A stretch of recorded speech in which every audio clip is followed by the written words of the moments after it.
Good morning, everyone. Can you hear me? Yes. My name is Nan Janke, and on behalf of the Parish Committee, I'd like to welcome you all to the service here at First Parish this morning. Special welcome to visitors and any newcomers here, people who are here for the first time. I think you'll find the service is pretty easy to follow along with, especially if you picked up an order of service when you came in. If you didn't, just raise your hand and an usher will appear and give you one. If you'd like to learn more about First Parish or about Unitarian Universalism in general, you can check out our website, or you can speak with our minister, the Reverend Dr. Stephanie May, who is in the pulpit this morning, or to our Director of Lifespan Education and Engagement, Kate Holland, who I don't see at the moment. You can speak to either of them during coffee hour after the service. Coffee hour is held downstairs in the room below us, which is the vestry. Sometimes it spills over into the commons, and at that point you can talk to any of us about our experiences here at First Parish. Couple of housekeeping things. Please silence your cell phone. And secondly, I'm pleased to say that the COVID risk level in Middlesex County is low again this week. Hallelujah. So the decision to wear a mask is entirely up to you. I'd like to hand the microphone over briefly to our stewardship chair, Larry Green. But before I do that, I would like to thank Larry for stepping up to this task this year. It is never easy to ask for money in a faith community that does not have a tradition of tithing, that does not have a schedule of membership fees, and does not even have really a central expectation that we will give our worldly goods to the work of the church. So every year, it's kind of a big ask and a personal commitment between each of us individually and all of us as a community. And it's a difficult conversation to have, especially this year as we're coming out of COVID and are just beginning to feel our way back into fellowship, and some of our personal finances may be constrained or uncertain. And also, the parish committee has been super busy with other matters this year. So we were very happy to have Larry stand up with a tremendous energy and purpose and a no-nonsense attitude about getting this job done. So as Larry makes his way to the microphone, I would like to invite a small round of applause for Larry and his team of canvassers, and to all of us who have already pledged or are about to pledge in support of this community and what I think is shaping up to be a very interesting year next year. Larry. Wow, that was quite an introduction. Thank you, Nan. I have enjoyed doing this, so it isn't, maybe I'm kind of unusual in that way, but I haven't found it to be that big a chore. So it's been my pleasure to be able to do this. I want to thank everybody that has pledged so far. I think you should all give yourself a hand. Very generous of you to have pledged, and we certainly appreciate that. I want to thank all the canvassers that worked with me in this, and they have they've been really good at getting people to come out and pledge. So far, we're sort of drawing to the end. So far, we have about $300,000 pledged. That's from about 90 pledge units. That sounds like a lot of money, but it's still about $40,000 short of where we would like to be, where we need to be actually to pay the bills. So I'm also thanking you, but I'm also asking if there's anybody here that hasn't pledged yet and would like to pledge. I would appreciate you doing that as soon as possible. We start preparing the budget in the next couple of weeks, so we need to know how much money we have. So again, thank you all, and for those who haven't pledged, I would ask you to try to do so soon. And if anybody wants to pledge more, I'll be happy to take that pledge. So again, thank you very much. I invite you all to greet each other in the pews and to say hello to the camera, to the people online. Thank you all for joining us today, and our service will now begin.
Hello and welcome.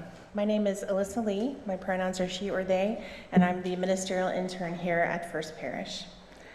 As we gather together this morning, may we be reminded of our best selves, the selves that care for those we love and are in relationship with, the selves that want to leave the tiny corners of our communities a little better than when we arrived, the selves that make art, will lend a listening ear to a friend, or who tend our gardens for all to enjoy.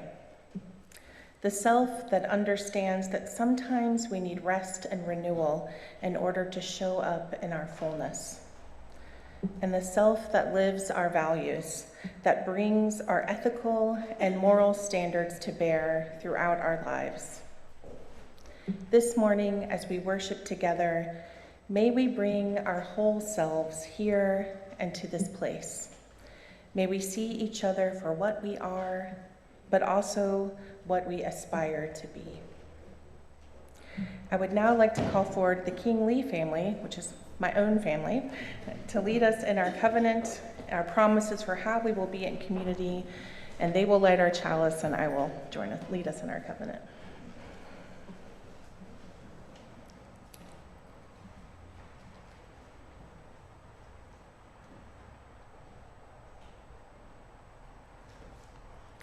If you all will join me with open minds and loving hearts, we gather to search for meaning, to care for one another, and to work together for a better world. Thank you, King Lee family. You'll now join us for hymn number 305 in your gray hymnal, De Colores, which we chose this in honor of our dear Polly Oliver, because it's one of her favorites. So let's all think of Polly while we're singing this song.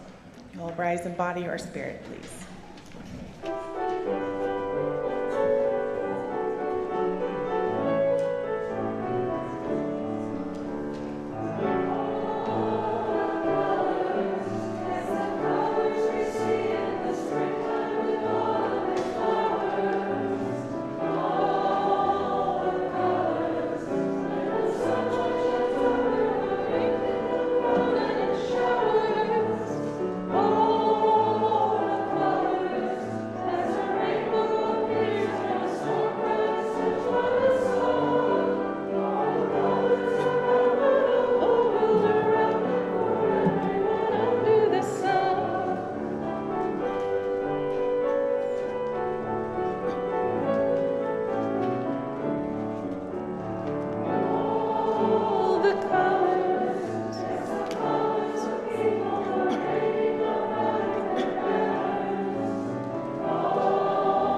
Hi there, I'm Jane, and I get the joy of doing the Time for All Ages today. This is a brand new story called Dragon Eyes, and it was written by someone in this church, Emily Miller Mulchuk.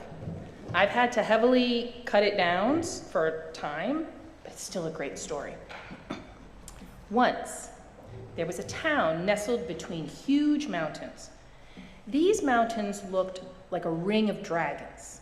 Dark granite formed the shape of these mountain dragons, and their enormous eyes were covered with mica. And if you know anything about mica, you know that it's shiny and reflects light. It's like a stone mirror. Glowing with sunlight or moonlight, the dragon's big eyes watched the town. Can you see the light glimmering in it? In fact, the town was called Dragon Eyes. And in Dragon Eyes, people believed these mountain dragons watched their every move. They thought if they did something the dragons liked, the dragons would help the town. And if they did something the dragons didn't like if they didn't help somebody carry their groceries, for example, the town would be punished. Because they believed that the dragons were watching, the town of Dragon Eyes was filled with good people who did good acts all the time. And the town was like this for many years. People made extra food and brought it to their neighbors. They recycled. They said please and thank you. And the Dragon Eyes continued to watch.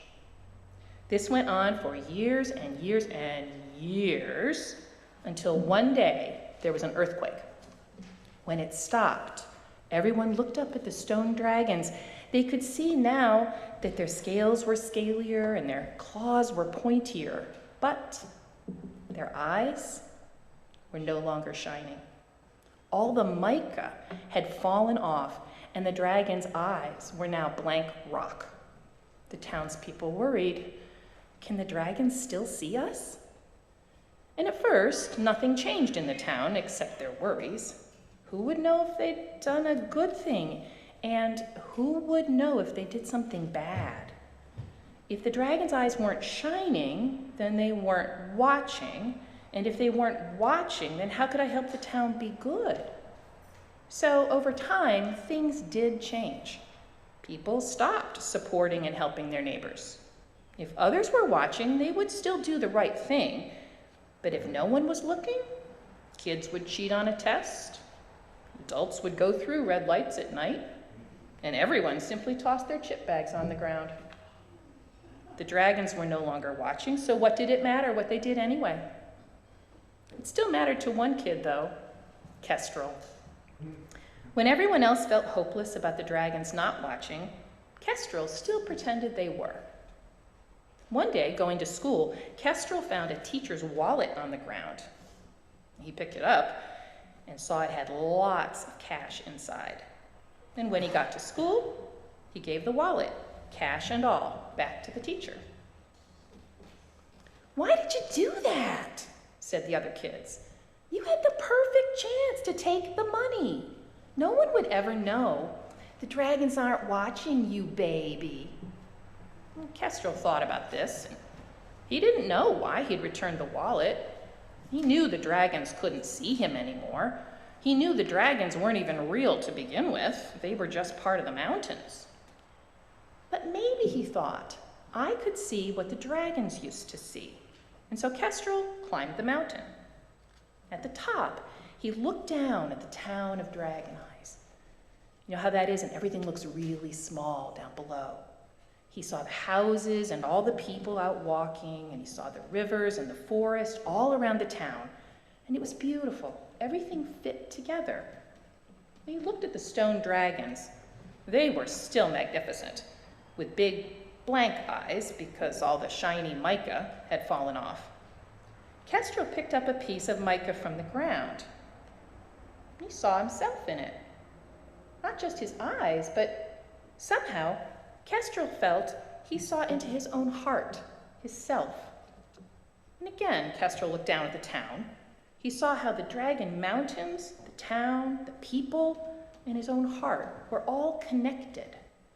He understood now that his heart shone when he did what was right, and that everything he did connected him to everyone around him. So when he came down, Kestrel told everybody what he had realized, why he did the right thing, even when the dragons could no longer watch, how the town looked from high up above, how a piece of mica helped him see what was in his own heart. And the town went back to being a town of people who did good things, most of the time. It wasn't always easy. Sometimes it meant having to wait at red lights in the middle of the night, or carrying a stinky piece of trash for a while until you found a trash can. So now, Dragon Eyes is a town of tiny lights. Is it mica, reflecting the light? Actually, it's all their hearts, shining with hope and kindness, connection. The end. So now, as you kids go to your Seek class with Nancy, we have some small mirror-ish stickers for you. You'll have to peel off, there's a thin bit of film here, and they're not made of glass, so they're not going to cut you, from the surface to make them reflect.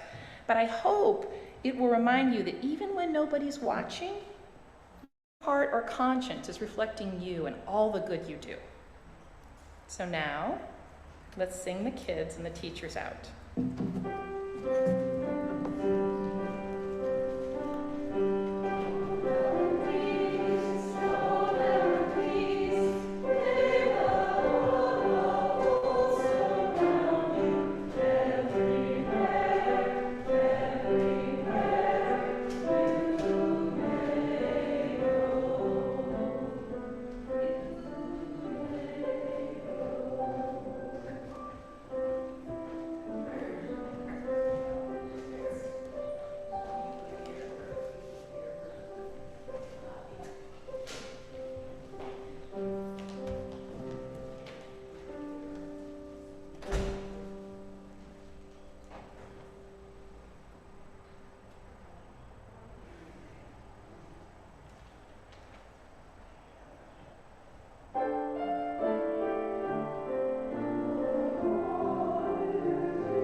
I'm Malcolm Astley. I was asked to give this reading.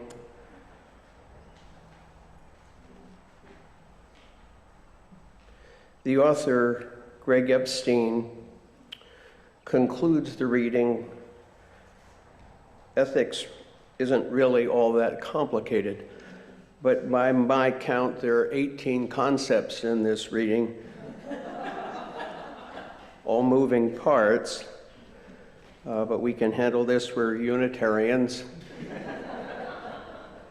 We can recognize that by the clutter of ideas on our name tags. Where do our ethics come from, if not from God? The simplest way to put this is our ethics come from human needs and interests. What do human beings need to flourish? As the Humanist Manifest puts it, ethical values are derived from human needs and interest as tested by experience.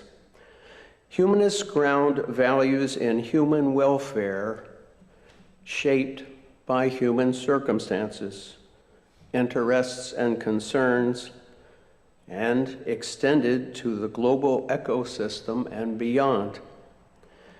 We are committed to treating each person as having inherent worth and dignity, and to making informed choices in a context of freedom consonant with responsibility. But where do this inherent worth and dignity come from? Rebecca Goldstein cited her mentor Thomas Nagel, Princeton philosopher, as the best contemporary thinker on this question. Essentially, Nagel argues that there are certain natural attitudes that already commit us to valuing our own lives. We all know what it's like to feel moral outrage when we are wronged, insulted, beaten, discriminated against. Nagel says that logic commits us to universalize from that outrage, to reason that we all know for ourselves that there is a right and wrong, and we know that we cannot exist alone. So from there, only radical selfishness could prevent us from understanding that these concepts are universal, and radical selfishness leads to great unhappiness. So that's not an option either. As Rebecca says, this is the basic intuition of Kant and of all ethics. Ethics isn't really all that complicated.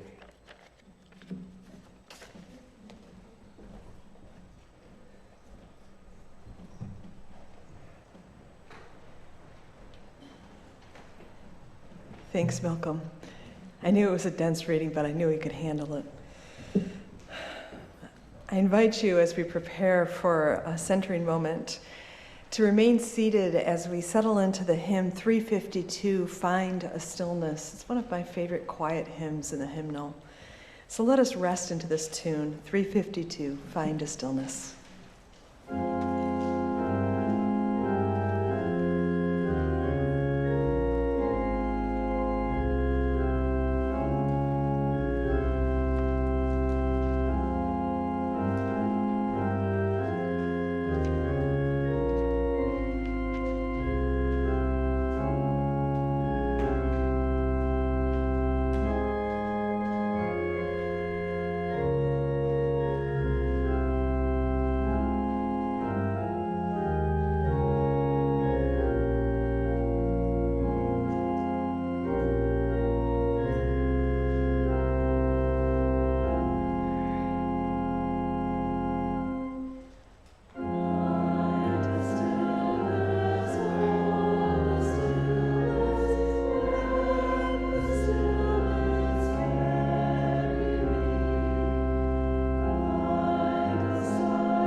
Yesterday was the Day of Silence, a day created by students as a call to action for the silencing and harassment of LGBTQ students.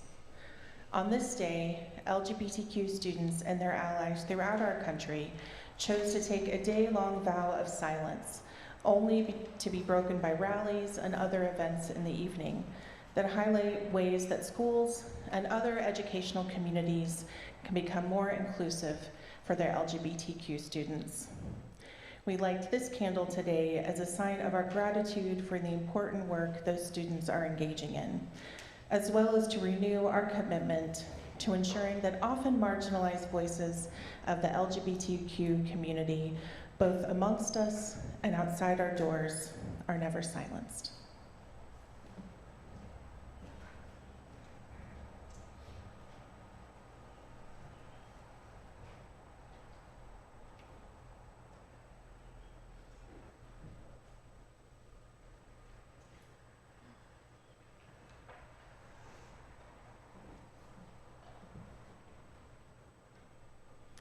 Please join me for a moment of centering. Let's take a deep breath in and out. And another deep breath in and out. As we, along with many students throughout our country, recognize the often silenced voices of the marginalized members of our communities, we are also marking difficult anniversaries for people both within our community and beyond.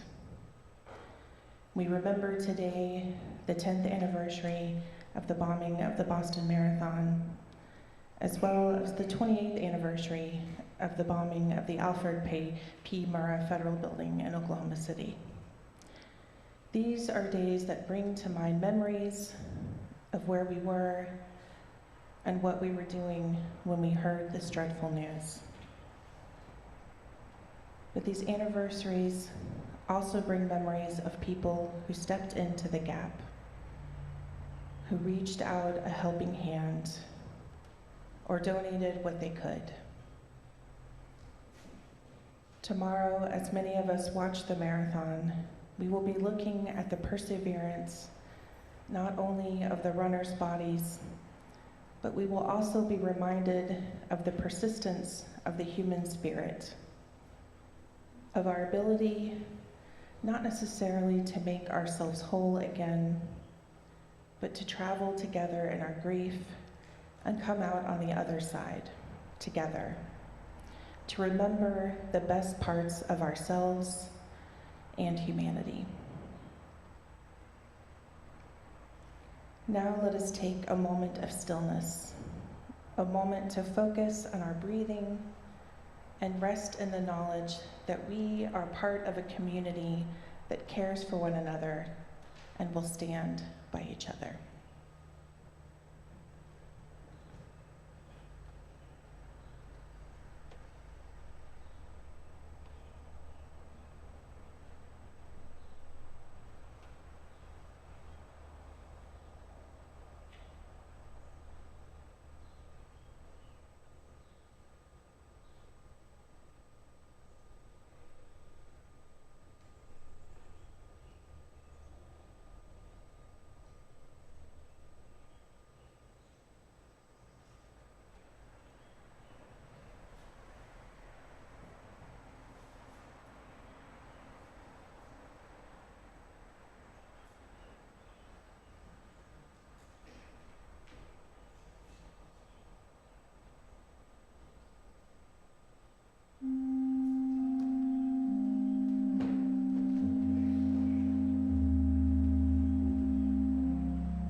Good morning. My name is Eric Felton. I am a lay minister of this congregation. Sorry. Good morning. My name is Eric Felton, and I am a lay minister of this congregation. This is the time in our service we set aside to share our joys and sorrows. In both our sharing and the support given to our witness, we affirm our covenant to care for one another. To begin, I will light a candle of sorrow for those killed or injured in the recent shootings in Louisville, Kentucky. We pray for a day that our country and our culture prioritizes the safety of our fellow citizens.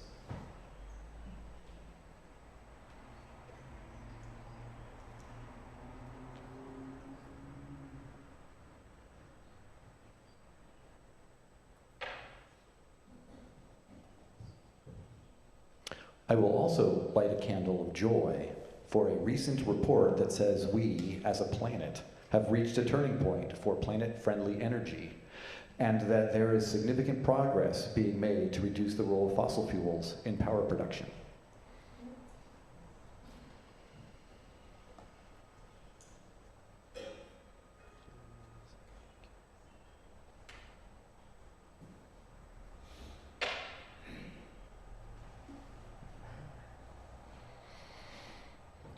If you wish to share, please add your joy or sorrow to the chat now, or share in person. Please come up to the front. As a reminder, you may also submit your joy and sorrow in writing using slips at the door. As a reminder, joys and sorrows are not part of the recorded service on YouTube.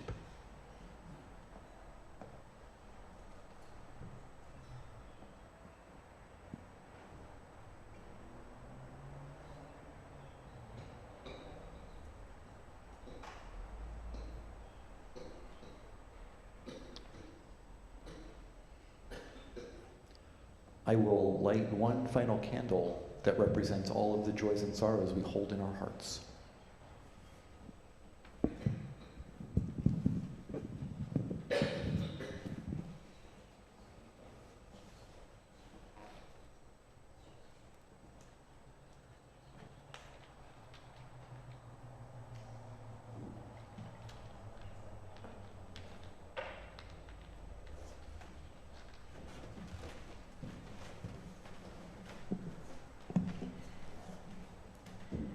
I never script what I'm going to say, and in some ways the entire sermon is an offertory introduction, which you'll understand when you hear it, that our giving is such a reflection of our ethics and what we care about.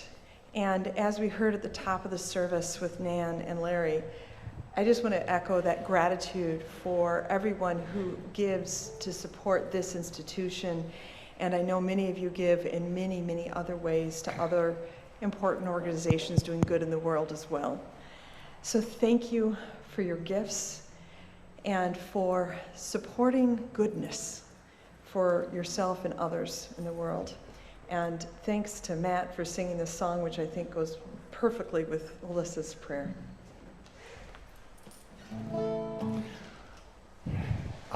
This is a song by Pat Humphries.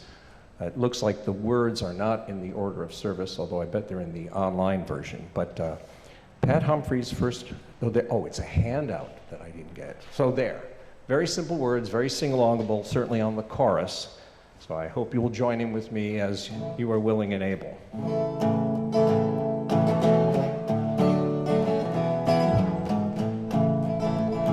In a many-colored garden, we are growing side by side. We will rise all together, we will rise. With the sun and rain upon us, not a row shall be denied. We will rise all together, we will rise. We will rise like the ocean, we will rise like the sun. We will rise all together, we will rise. In our many-colored fabrics made from strands of common thread, we will rise all together, we will rise.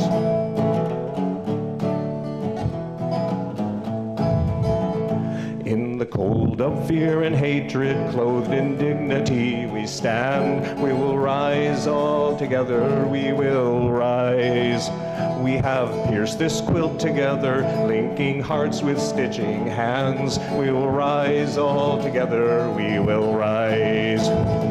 We will rise like rise like the sun. We will rise all together, we will rise. We are spirits drawn together tightly by our common threads. We will rise all together, we will rise.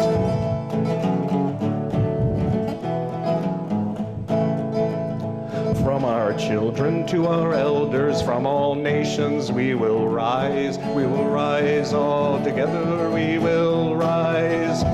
May respect for all our differences enhance our common ties. We will rise all together, we will rise. We will rise like the ocean, we will rise like the sun. We will rise all together, we will rise. We will build a global family strengthened by our common threads. We will rise all together, we will rise. We will rise all together, we will rise.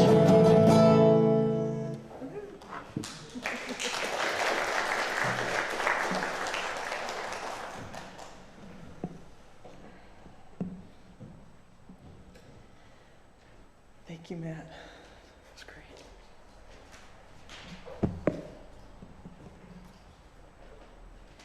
So my 18-year-old cat is sick. According to the vet, she has both thyroid and kidney disease.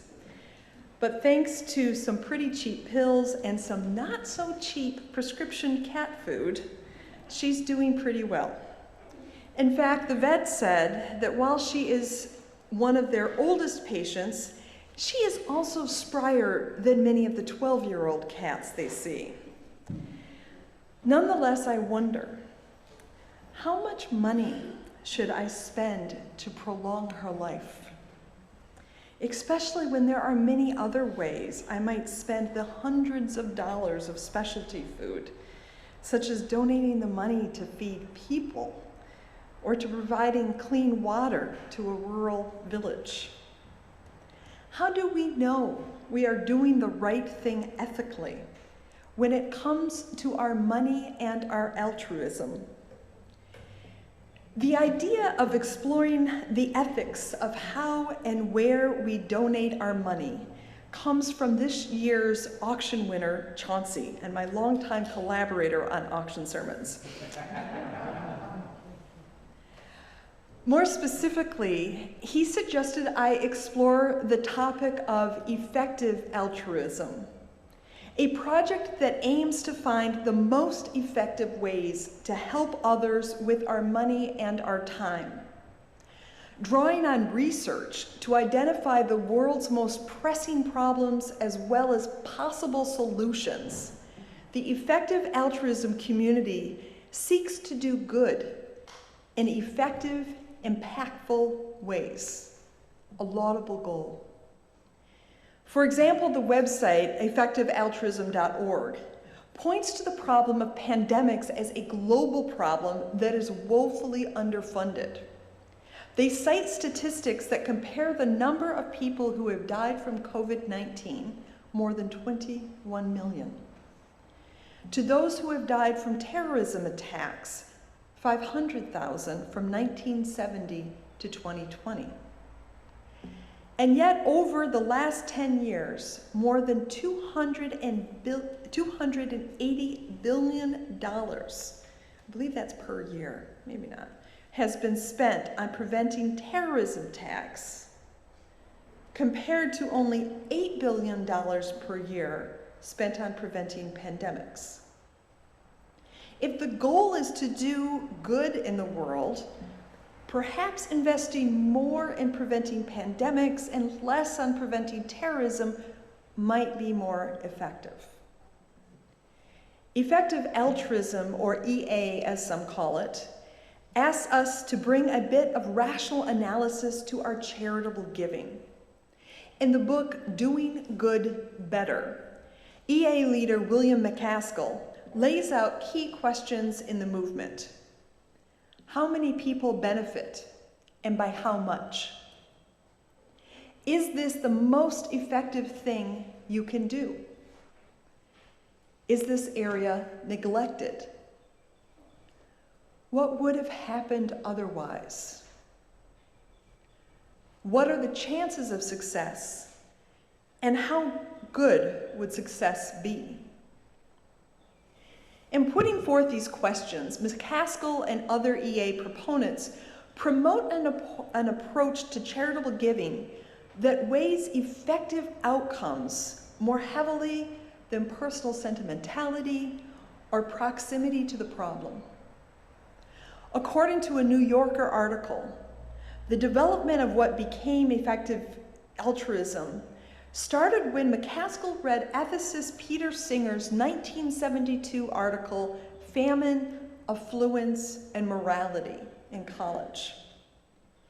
In short, Singer argues that the proximity of a child in need should not make a moral difference.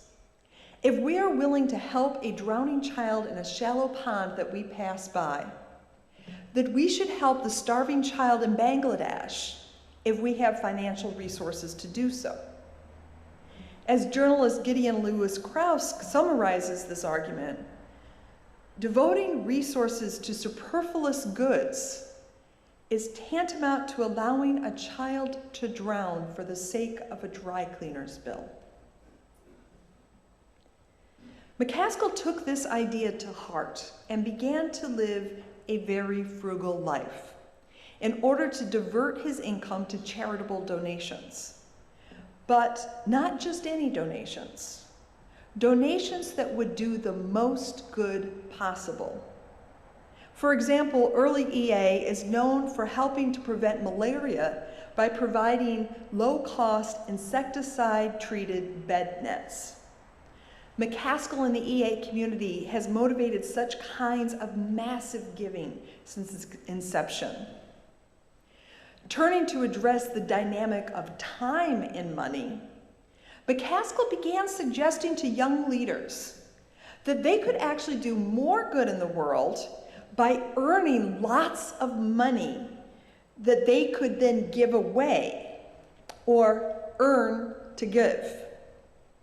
One such convert was Sam Bankman-Fried, the now disgraced founder of the cryptocurrency exchange FTX. For a time, Bankman-Fried worked for the Center for Effective Altruism, where he brought not only his massive wealth and connections to other very wealthy individuals, but also participated in a turn towards research in preventing future catastrophic events that would theoretically have enormous impact on future generations. This focus on theoretical problems has led critics to wonder, how does one weigh the value of future lives relative to those who are currently suffering? How impartial must we become to promote the most effective impact? Now, I want to pause and say I knew nothing of this when I agreed to the idea of tackling effective altruism as a sermon topic. And a quick glance at effective altruism seems reasonable enough. Why not take into account how effective an organization is before donating money to them? Why not consider which problems might have a greater reduction in suffering or be important yet woefully neglected? Certainly such questions seem like an expansion of common sense due diligence, right? Adopting effective altruism as one tool to screen philanthropic choices continues to seem reasonable to me. However, the more I dug into the world of effective altruism, the more morally queasy I became. It may be a helpful tool in considering donations, but if pursued as a robust system for morality, I believe it fails to fully account for how to live an ethical life. How do we decide what it means to be ethical? For many, how to answer this question emerges from religious guidance. As a widely trusted source for what is true and good, Religious texts, teachers, and norms determine for billions of people what it means to be ethical. Of course, within many religious traditions, there is also ongoing debate about how to apply religious convictions to contemporary moral issues. One only has to look at the ongoing divisions around same-sex marriage or abortion within religious groups to see this. But does one even need religion to be ethical? Can we be good without God? Humanist leader Greg Epstein rejects this question outright, even calling it offensive and discriminatory. He asks, would you feel comfortable working for an employer who implied that all gays and lesbians were immoral, or all Democrats, or all Republicans? This is the sort of an all-or-nothing condemnation of a huge population one is making if one suggests that goodness and morality require belief in a deity, end quote. From a humanist perspective, belief in God or in eternal consequences are not necessary for motivation to live ethically here and now. Being ethical means paying attention to the questions of human flourishing rather than adherence to a divine moral code. As the Humanist Manifesto describes, humanists ground values in human welfare shaped by human circumstances, interests, and concerns, and extended to the global ecosystem and beyond. We are committed to treating each person as having inherent worth and dignity, and to making informed choices in a context of freedom consonant with responsibility. To answer where this inherent worth and dignity is coming from, Epstein turns to philosopher Thomas Nagel's ideas. He basically suggests that the answer isn't very complicated. We have all felt a sense of moral harm and moral outrage. We know we are not alone in this planet. And so unless we want to be totally selfish, we logically begin to universalize the idea that harm and suffering is a bad thing for each and all of us.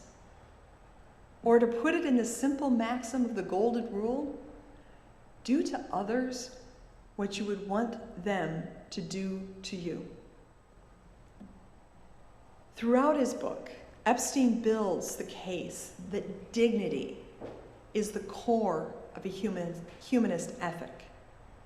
For him, the central challenge of ethics is balancing one's own dignity with the dignity of others. He summarizes this by writing, all of us knows what it feels like to realize I am a person. But it takes a little more awareness to realize you are also a person. And it takes even greater awareness still to recognize I am more of a person when I am trying to help you become more of a person. At its best, effective altruism is trying to help more people live with dignity. For example, you could say that EA tries to help others be more of a person by reducing their suffering or deaths from malaria. Staying alive seems like with a decent quality of life seems to be a pretty good baseline for being a person. However, I fear that EA can become unmoored from inherent worth and dignity when it emphasizes quantitative impact as the core analytic tool. If by effective one simply means helping the largest number of people, then it seems that people slip into becoming numbers rather than ends in themselves. In this way, EA shares something with the emphasis of utilitarian ethics on the quantitative impact on the greatest number of people. The inherent worth and dignity of human lives becomes lost in such ethical approaches.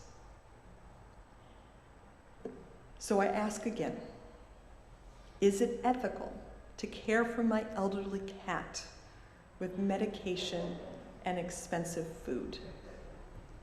To be clear, this is my son's cat, and I don't feel a strong personal sentimentality to her. But I do feel a sense of duty to provide reasonable and humane care for another living being for which I have taken responsibility. Thanks to the food and medication that I am able to provide for her, she retains a good quality of life. Should I ignore the suffering of this living being if it was in my power to alleviate it? Would I do more good to euthanize my cat and donate the money saved to an EA organization to help people? Some might say so. Some might say that it is not at all reasonable to prioritize health care of a cat over other more pressing needs in the world, especially those of persons. We can argue these questions, and that, after all, is the point. There are multiple values and assumptions that enter into our moral questions. What determines whether an outcome is effective? When might a problem be neglected because it is in fact less important than other issues?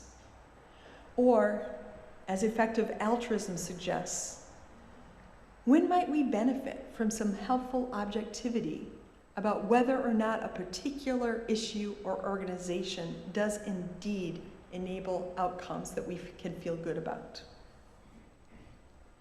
While we cannot solve all the questions of ethics or even ethical giving in one sermon, exploring such questions is a good topic as we wrap up our own season of fundraising at First Parish. Why do we give to this institution?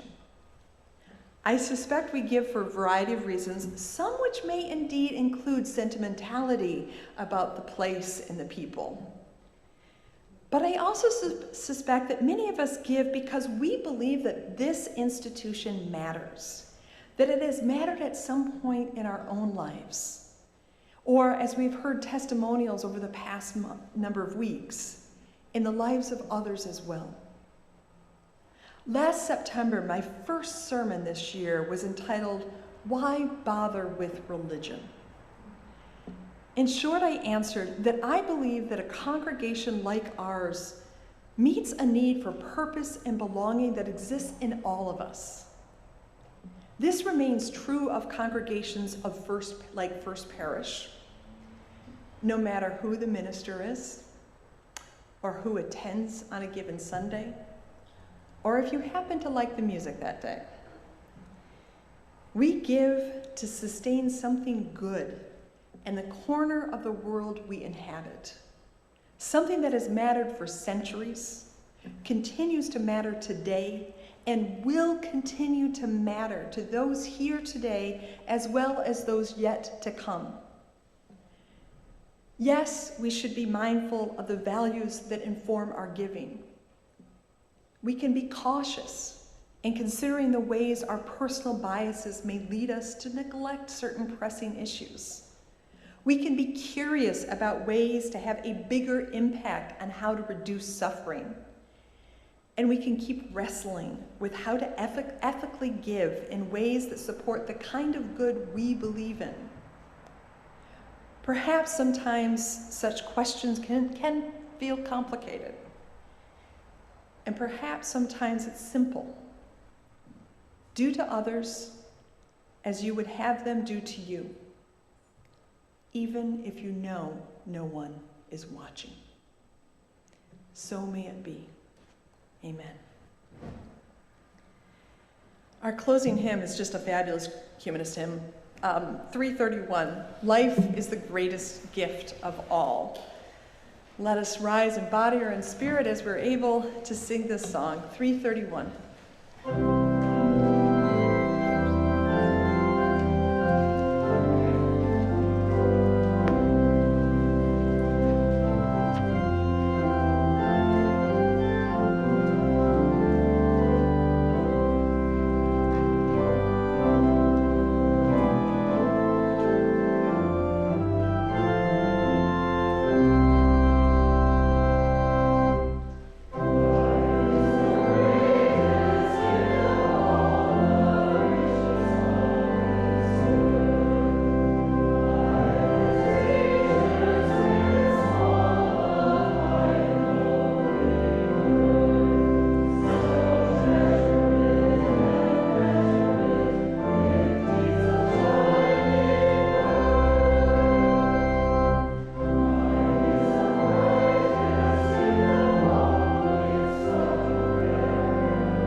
stick around for some coffee hour time after the postlude. And if you're here, please join us downstairs. Sustained by our connections to each other and to all that is holy and good, let us go beyond these walls, bringing more light and life, love and justice to our shared world. Amen.